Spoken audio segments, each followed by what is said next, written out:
Welcome, collective, all of you, loved ones, beloved ones. This is Regina from Pacific Tarot, getting ready to do a general reading for the collective. I'm just allowing myself to meditate and see what Spirit brings forward. I pulled a couple of cards already from a couple of different oracle decks, and I'll clarify with a couple of different tarot decks. And I'll finish off with a crystal oracle. So I began the reading. We are approaching the lunar eclipse next week, and Mercury will be turning stationary direct just ahead of that lunar eclipse. So there's already some energy around our process of stillness, learning, growing, internalizing, uh, where we want to begin from as we internalize Saturn and Neptune in 0 degrees of Aries. So we're still in preparation for this new beginning, what it is we're going to build. Attunement is written in the energy archaeology. Keywords are connection, integration, and trust. Embodied attachment is settled and wise, knowing that people and things can come and go, and you're still safe. You still belong. The energy reads, the energy of the Atlas, that is the first vertebrae in the spine that forms a connection between the skull and the spinal column, is both spiritual and primal. The first vertebrae was named for Atlas from Greek mythology. The story goes that Atlas sided with the Titans against the Olympians, and when they were defeated, he was condemned by Zeus to stand at the western edge of Gaia and to hold the sky on his shoulders. This name imbues into your body the spiritual and cosmic attachment that the heavens revolve around. This is also the bone that energetically aligns your primal and instinctive need for attachment. You create the pattern for attachment style at your brain stem as an infant, setting the biological and energetic capacity for how you attach and belong with others and within community. The spiritual and primal attachment at this bone models what it means to embody as above, so below, as within, and so without.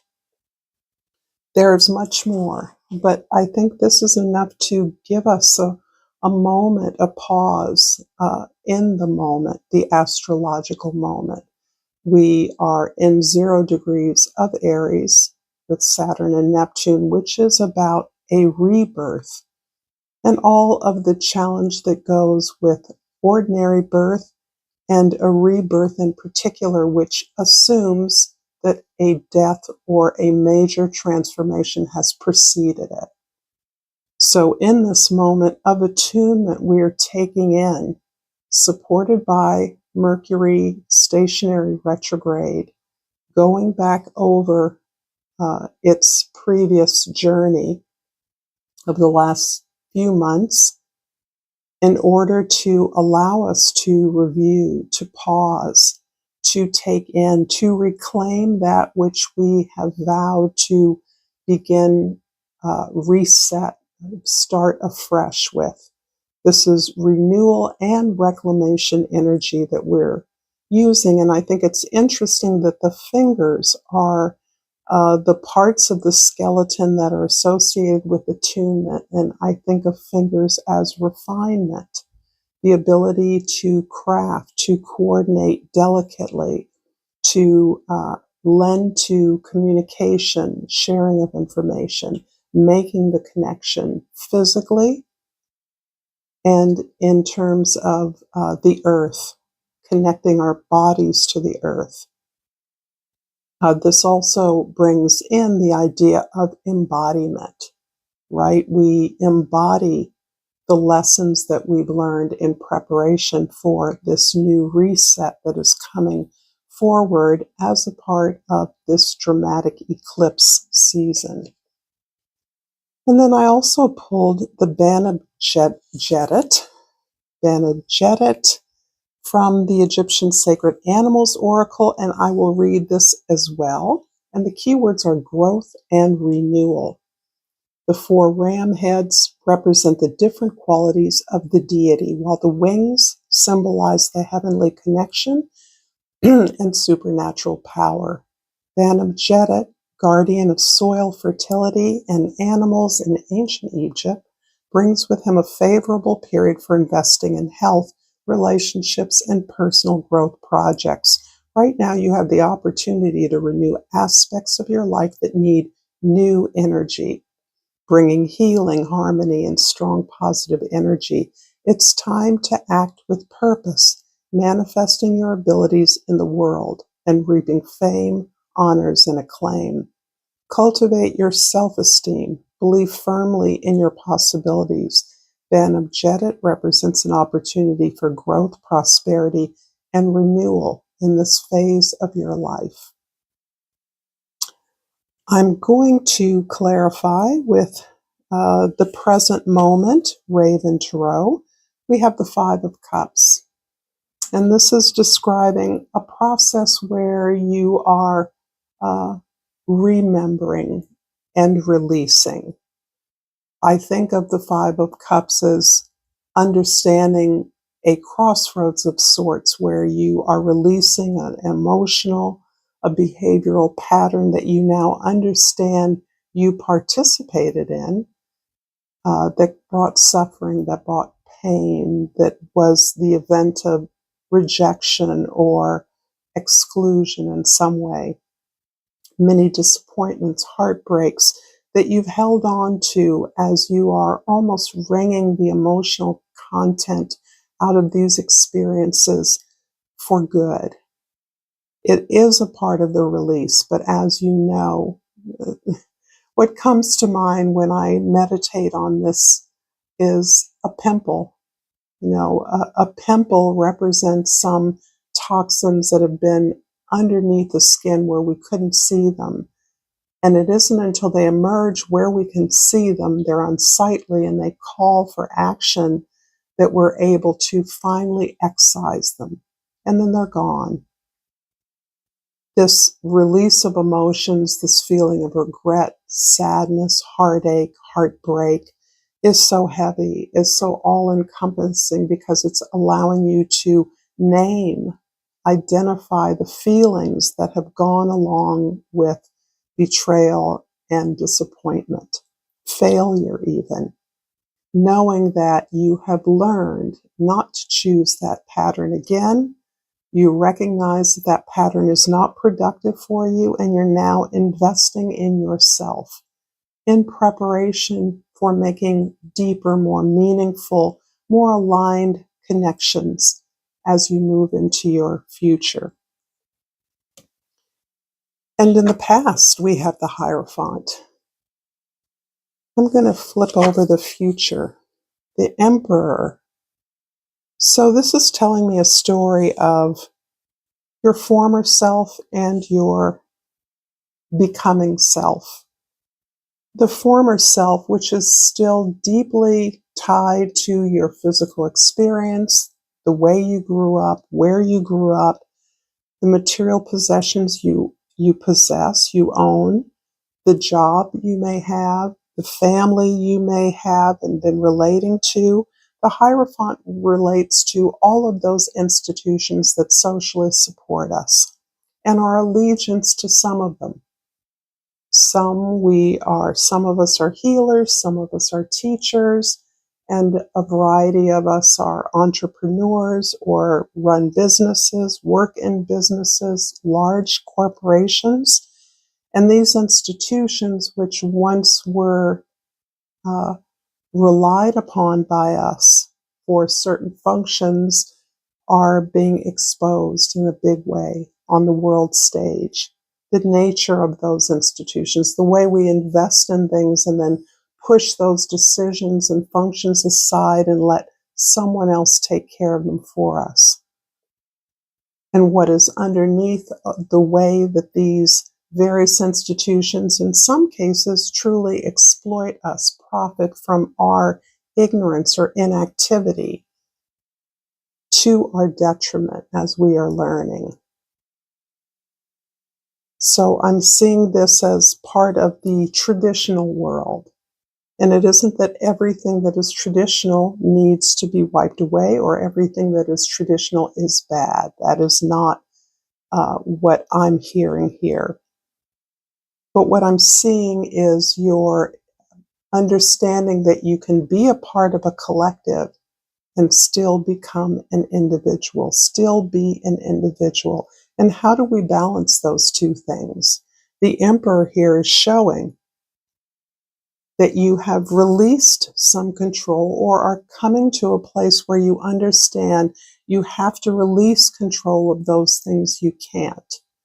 Ways in which we often invest in our social institutions to do the work that we can't do. And then the Emperor is still then free to take greater control of one's feelings, take greater control of the self. And just as you experience a kind of detoxification as you release the feelings, the fears, the anxieties, the dreads of heartbreak, anticipating being hurt, pain, to a place of restoration, restoration of your true essence, your true power, your capacity to love in ways that others could not love you. This is the qualities that the Emperor cultivates. The Emperor represents realization based on experience. That's manifestation. That's having been patient and strategic enough to see successes develop, evolve through effort, and through the effort of controlling one's own energies, so that rather than relying on others to do things for you, you understand that you have those abilities within yourself. And then you can certainly delegate or work with a team on behalf of that success of the team.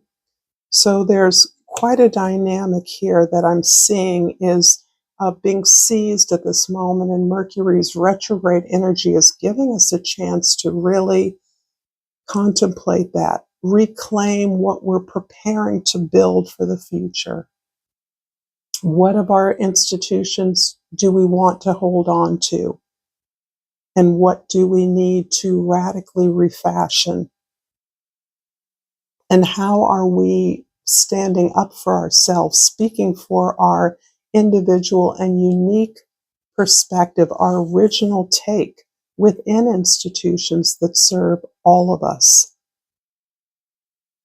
I'm going to clarify with the African Tarot here. I have the Temperance pulled up, but if you're resonating with this reading, please like, share, subscribe to my channel, comment if you feel moved to do so. I appreciate your thoughts. And the Temperance card is describing kind of this process truly here. Called the Grand Alchemist in some decks, really talking about a lifelong healing process. We come here as a body to experience a physical life, but in that process we are finding our own wisdom, power, and gold, spirit within. This takes patience. This takes a lot of patience. And what the card is speaking to me about now is something that is not available, readily available in our social culture, our media culture. The expectation that things are going to move fast and we're going to get what we want right now. And if we haven't gotten what we wanted, then we're being denied. In the midst of so much privilege, so much wealth, so much abundance, we stress about superficial things, having more money, having perfect looks, having youth forever, things that really don't, what do they say, don't signify. However, This also indicates there are successive storms. Life is the ability to withstand the tempests, the storms, the drama of experience, of events, of hardships, of challenges, of obstacles, and doing so with grace. That grace means you're going to be okay. You're going to, in fact, be stronger and better for your ability to navigate these events with authenticity, with grace, with kindness, with maturity, being always able to support others who are similarly aligned and are finding their way. Sometimes a way you found, sometimes a way you can find together. I'm going to clarify the Five of Cups with the Five of Pentacles. And one more card, please. So I see two have turned over, but I'll pull this out and this one too. You know, I do think that these are the cards that work this way. So the changes that we're trying to make through this powerful release we may be experiencing in our lives, this release comes through sitting still, sitting with the self, facing fears, looking at shameful, hurtful, painful past behaviors of your own and others, understanding better why we choose things that always work out the same, why we choose things often that don't support us, that don't value us, and yet we feel heartbroken by the rejections we experience. Attuning to those emotions and those feelings is essential in order to release them. That is the ultimate cleansing. And that's what brings about the change in your capacity to love, because now you're turning towards self-love, self-respect, self-honor, elevating your standard so that what was offered in the past you see as being hollow to some extent. In other words, if you weren't chosen back, then there was no love. There was no authentic, workable connection. But you can always choose yourself. And when choosing yourself, you're more likely to choose those connections that are authentic to you, those who recognize your value, who support you, and are willing to work with you in whatever way you can find balance, you can find trust in. The Five of Pentacles clarifying this is about how this change in your behavior, this ability to release uh, a choice around believing someone else can save you impacts your own identification of an appropriate social role, where you belong, where you fit in your world, and where you were once expected to fit has long since been a place that you recognize you can no longer gain the support that you desire. It no longer recognizes your value beyond itself, its familiarity, its community that has done things in a certain way forever and doesn't identify or does not feel comfort, perhaps even feels fear in your ability to wander afield, to explore beyond. But this is a change you don't feel you're necessarily choosing. You feel that it is the result of you choosing yourself. So you feel compelled to explore this new way in which a different material reality, through a different lens of gratitude, seems to appear for you. You may live in much the same circumstances that you grew up in, but you experience it differently. You experience it as full of possibilities rather than as a set and agreed to routine, knowing what's expected every day and what's expected of you. In the past, this traditional realm that you may be recognizing needs change, needs alternatives. It needs itself to realign its values to serve this greater common good, is clarified by the Empress, which is really about alignment with the natural world. This, in this particular moment, is speaking to me of Earth, of Mother Earth specifically.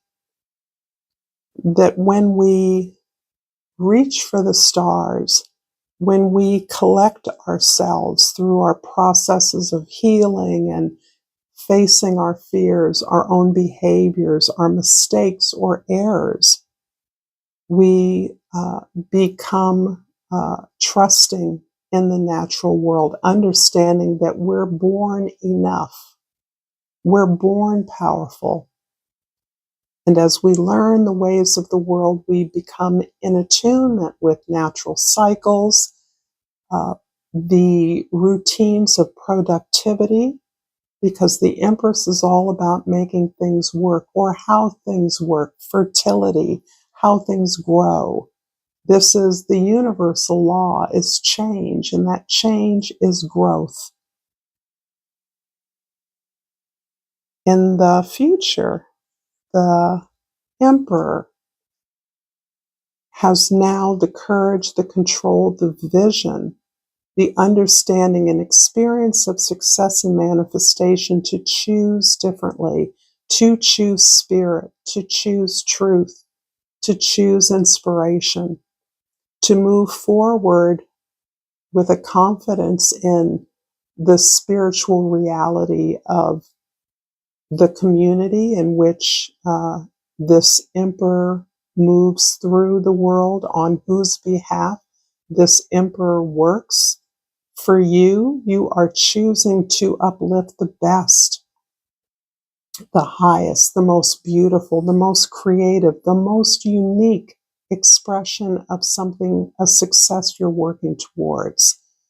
The success is not just for you. The success is for your community, your family, the world, an organization, a business, a project that you're working on.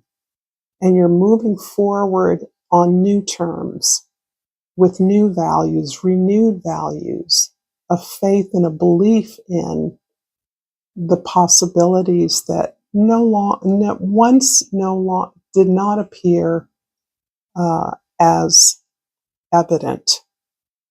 When things were staid, when things are predetermined, when the traditions and institutions of our culture dictated our movement throughout life.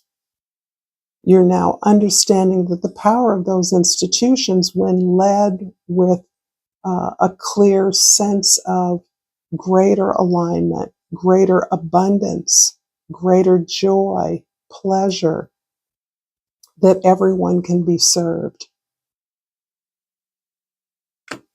I'm going to keep this message short, I think, and finish with a crystal oracle. And I pulled out the sunstone, and the key word is empowerment. I'm empowered in all areas of my life. Thank you so much for this lovely reading. Again, let me know if this resonated for you by dropping a comment, liking, or sharing this video. Until next time, namaste.